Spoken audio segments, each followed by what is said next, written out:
안녕하세요. 업대연봉입니다. 저와 함께 특전사 후보생 스토리 처음부터 끝까지 와주셨죠? 이제 드디어 우리가 임관을 합니다. 오늘은 인감편에 대해서 말씀을 드릴 거예요. 먼저 인간식에 대한 얘기를 하기 전에 제 성적을 드디어 발표를 할게요. 사실 갖고 있는 증거가 없어요. 갖고 있는 증거를 유일하게 말씀드릴 수 있는 건 군번이에요. 근데 군번을 제가 온라인에다가 깔 수는 없으니까 사실 이거는 대놓고 증빙을 할 수 있다 이건 아니지만 어쨌든 간에 제 군번이라는 거는 제가 죽어서까지 남아있는 거니까 저희 기수가 정확하게 몇 명인지는 기억이 안 나는데 180명 정도 됐던 것 같아요. 185명 정도? 185명 중에 16등 했어요. 솔직히 말해서 막 엄청 잘한 건 아니에요. 제가 엘리트는 아니었어요. 그렇지만 제가 16등을 할 거라고 솔직히 상상을 못했어요. 왜냐? 제가 그때 그랬잖아요. 저는 사격 저조자였어요. 총이 잘 안 맞더라고요. 근데 그거는 총이 문제가 있었다라고 생각을 해요. 하지만 어쨌든 10발 쐈는데 4발 맞았나? 진짜 저조자였어요. 그리고 화생방 훈련을 받을 때도 가스 들어온다고 제가 그냥 벗어 던졌다 그랬잖아요. 이런 행동들이 솔직히 말해서 좋게 평가가 될 수도 있는 거지만 정상적인 행동은 아니었단 말이에요. 그래서 이게 다 마이너스가 될 수 있는 행동이었을 거라고 저는 생각을 해요. 하지만 그게 또 반대로 저 새끼가 좀 깡다고 있구나 라고 하면 좋은 평가를 받을 수도 있겠지만 그렇다고 뭐 제가 유달리 다른 애들보다 체력이 좋았냐? 그렇지도 않았어요. 저는 겨우 그냥 이 특전사 기준에 겨우 따라가는 수준이었어요. 다른 애들은 월등하게 높았다면 저는 그냥 그 기준 있죠. 기준에 거의 턱걸이 정도 수준밖에 안 됐었단 말이에요. 그러니까 솔직히 말하면 동기 중에서 체력으로 보면 하위권이었을 수도 있어요. 미달은 아니지만 거기 있는 애들 중에 미달인 애는 없으니까. 그리고 뭐 제가 뭐 솔선수범해가지고 누군가를 위해서 뭘 나섰다거나 초반에 제가 학생장이 될 뻔했다가 잘렸다고 말씀드렸죠.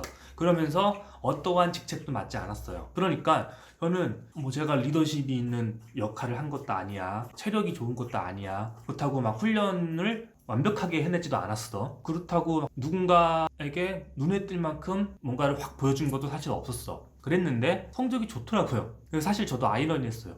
이상하다? 이게 잘못 난 건가? 라는 생각도 들 정도로 제 눈을 의심을 많이 했어요. 내가 어떻게 16등을 했지? 내가 특별하게 달라는 게 없었는데 성적을 잘 받아야 되는 이유에 대해서 말씀을 드릴게요. 군번은 영원히 가는 겁니다. 무슨 뜻이냐? 만약에 제가 이제 164기잖아요. 내 옆에 한 3명 있어. 3명 중에 나보다 다 고참이야, 기수로. 뭐 163기, 162기가 있어. 그러면 제가 제일 밑에잖아요. 근데 우리끼리 다 동기야 이럴 경우에는 군번으로 선임을 따지거든요. 5명이 동시에 있는데 그 중에서 선임을 뽑아야 돼. 그러면 가위바위보 이런 게 아니라 군번으로 따지는 거예요. 근데 제가 이제 우리 기수에서 16등으로 점수를 받았고, 그리고 되게 웃긴 게 여단 배치에 대해서 말씀을 드렸는데 가지 못하는 곳을 제외하고 여단 7개란 말이에요. 그러면 확률적으로 1등부터 1, 2, 3, 4, 5, 6, 7등까지 각 여단으로 따다다닥 가면 8, 9, 10, 11, 12, 13, 14까지가 또 각 여단으로 따다다닥 갈 거 아니에요. 그러면 저는 확률적으로 7여단의 3번째 정도 되는 선임이어야 정상인데 제가 7여단으로 간 애들 중에서 제일 최고 선임이었어요. 그러니까 7여단은 1등부터 15등까지 아무도 안 간 거예요. 제가 최고 선임이었으니까. 그래서 제가 7여단 최선임이었습니다. 선임이면 뭐가 좋냐? 솔직히 말해서 없는데 신고를 한다거나 인소를 한다거나 이럴 때는 선임이 하는 거거든요. 저희 때는 특히나 영내 생활을 했기 때문에 영내에 있을 때는 막내일 때는 크게 상관이 없는데 이제 고참이 되잖아요. 왕고가 됐어. 왕고가 되면 일과 이후에는 영내를 통솔해야 을 돼요. 이 통솔을 할 때 동기가 있을 거 아니에요. 저도 같은 지역대에 동기가 3명이었어요. 근데 그 중에 하나는 보병부대에 갔고 2명이서 끝까지 버텼는데 한 친구는 저보다 군번이 늦었기 때문에 제가 선임이에요. 이러면은 그 지역대의 통솔은 제가 하는 거예요. 근데 이제 지금은 영내 생활을 안 하고 바로 영해 거주를 하니까 이런 게 좀 약해졌을 건데, 하지만 저희 때는 적어도 영내 생활할 때까지만 해도 군번이 끝까지 따라왔어요. 야, 몇 기 나와? 그러면 선생님 누구냐? 항상 저는 손을 들어야 되니까. 그런 게 군번을 잘 받아야 된다. 하지만 이게 장기 복무랑 연관이 있느냐 혹은 뭐 707하고 연관이 있냐 그런 건 없어요. 그렇기 때문에 제가 저번에도 굳이 막 엄청나게 성적을 잘 받으려고 노력하지 말아라, 사려가면서 해라라고 했던 게 그거랑 관련이 있었으면 그러면은 저 밑에 성적을 받은 애들은 처음부터 장기 복무나 다른 부대로 전출 갈 수 있는 기회를 처음부터 이렇게 그런 건 아니거든요. 높은 점수를 받으면 좋지만 크게 영향을 미치진 않는다. 하지만 저는 솔직히 말해서 제가 지금은 이렇게 웃으면서 후보생 때 얘기도 하고 그러지만 그 순간에는 힘들었었단 말이에요. 후보생 때 공수교육 때 많이 힘들었었단 말이에요. 근데 그리고 저는 아까도 서두에 말씀드린 것처럼 제가 이 동기들에 비해 특별히 뛰어나다라고 생각을 해본 적이 한 번도 없었어요. 이 성적을 받기 전까지는. 성적을 딱 받았더니 자신감이 생기는 거예요. 해볼 만한데 특전사 솔직히 이 정도만 해줘도 이 정도 성적을 받을 정도면 해볼 만한데 라는 생각을 솔직히 했어요. 그래서 저도 입대할 때는 반반이었거든요. 장기복무 반, 그냥 의무복무 반. 근데 이 성적표를 받고 나서 장기복무를 하고 싶다라는 생각이 확 올라갔습니다. 해볼만 할 것 같다. 하지만 제가 이전에도 언급했기 때문에 이제 아실 거예요. 저는 초급 때는 성적이 더 좋았어요. 그 성적이 언제였는지는 또 초급이 끝나면 말씀을 드릴게요. 초급 때 성적은 지금 이 16등보다 더 좋았어요. 그래서 완전히 저는 나 장기 할래라는 마음을 먹고 여단에 갔어요. 근데 여단에 가자마자 여러 가지 어떤 사건들로 인해서 그 마음을 3개월도 안 돼서 접고 나갈 준비했어요. 전역할 준비란 게 아니죠. 전역할 마음을 먹었어요.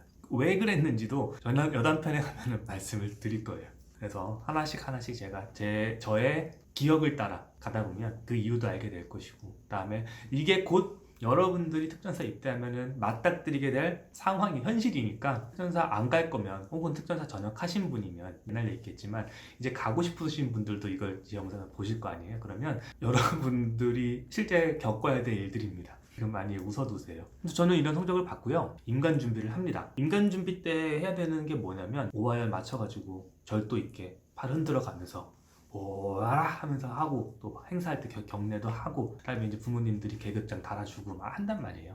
그럴 때 실수하면 얼마나 쪽팔려요. 부모님 다 계시는데 나 혼자 실수했어, 손동작 안 맞고 단결해야 되는 하면 안 되는데 단결하고 있고 막 이러면은 이제 얼마나 창피해요. 사령관님도 오시는데 부모님도 왔는데. 그래서 그런 실수를 하지 않기 위해서 정말 피나는 이 겨드랑이에 쓸릴 정도로 이 팔을 휘둘러야 되는데, 초반에 제시기 배울 때는 이게 고통스럽지만 이때는 사실 즐겁거든요. 그리고 이제부터 연습할 때 베레모를 쓰고서 연습을 할 수 있으니까. 아마 이거는 우리나라 군대가 창설되고 지금까지, 아니면은 앞으로 우리나라 군대가 없어질 때까지 반복될 문제라고 생각을 하는데, 제가 이거를 실수하지 않는 방법에 대해서 말씀을 드리려고 해요. 뭐냐면 우리나라에서 군대를 전역하신 모든 예비역들을 다 알 거예요. 특전사뿐만이 아니라 국기에 대한 경례를 할 때 구호를 붙이면 안 되거든요. 근데 우리는 군 단결이잖아요. 뭐 육군은 충성도 있고 뭐 해군이나 해병대는 필승도 있고 할 텐데 부대마다 구호가 있지만 하는 건 똑같아요. 이게 뭐예요?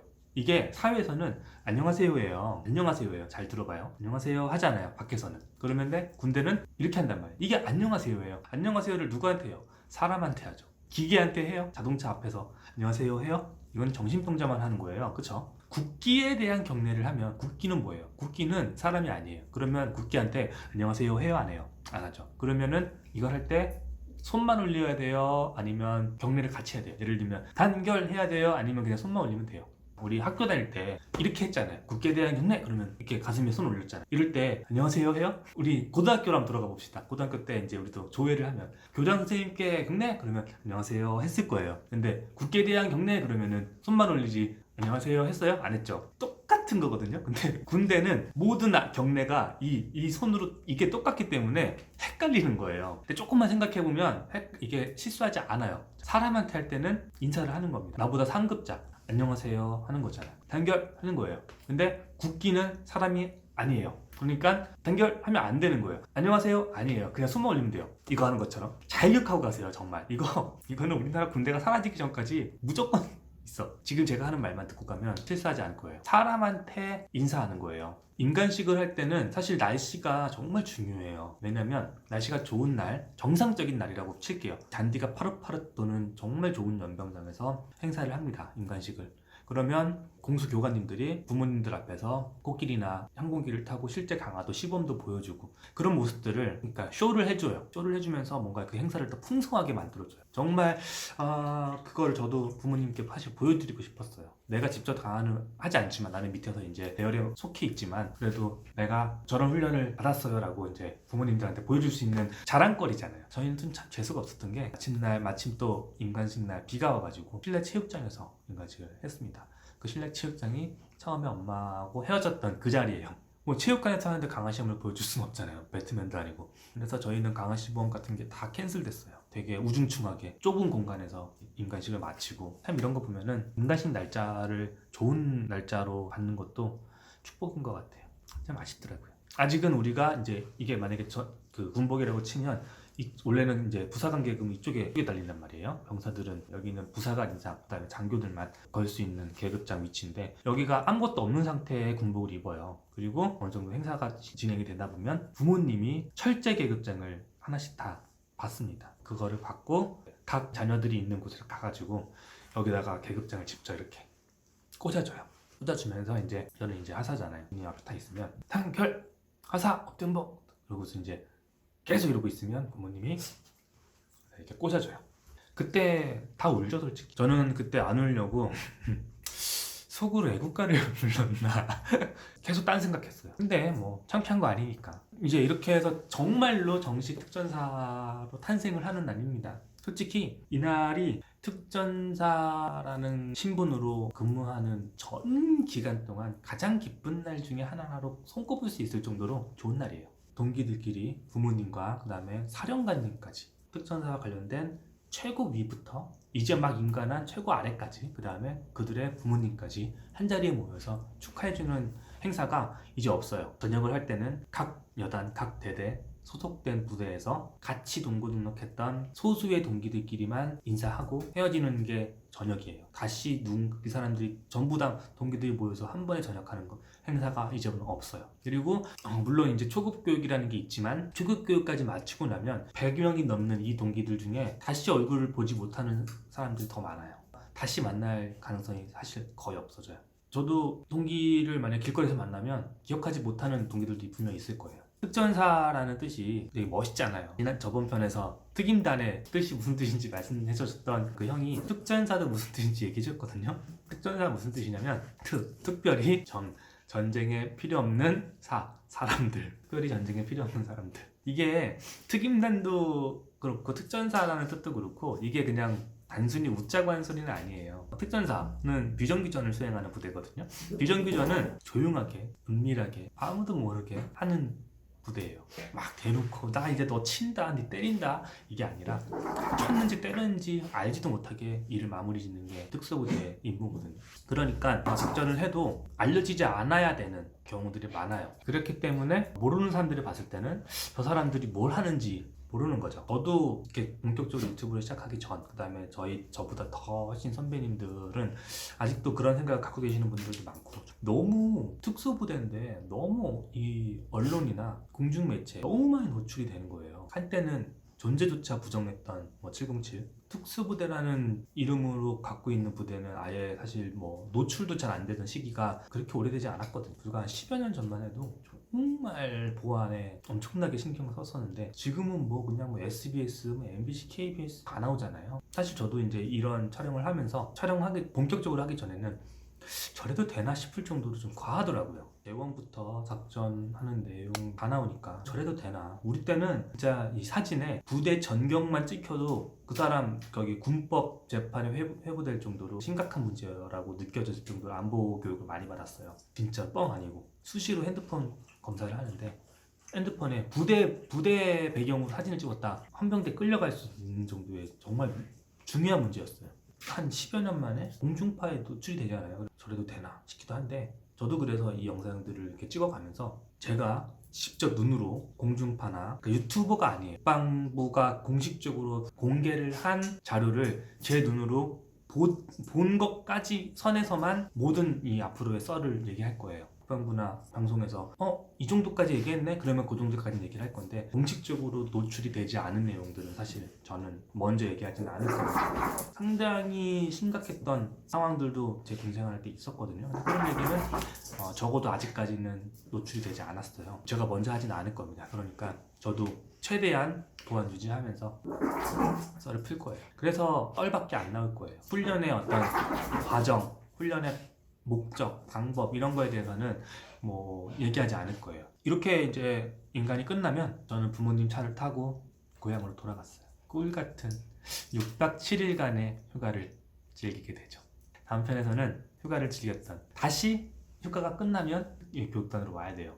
보니까 지금도 교육단이 아니라 특수전 학교라는 이름으로 불리는 것 같아요. 저는 너무나 이제 특전교육단이라고 하는 명칭이 익숙하다 보니까 입이 붙어버려가지고 계속 얘기하는데 그러고 나서 이제 초급 얘기는 솔직히 별로 할 얘기가 없어요. 드디어 제가 인간을 했습니다.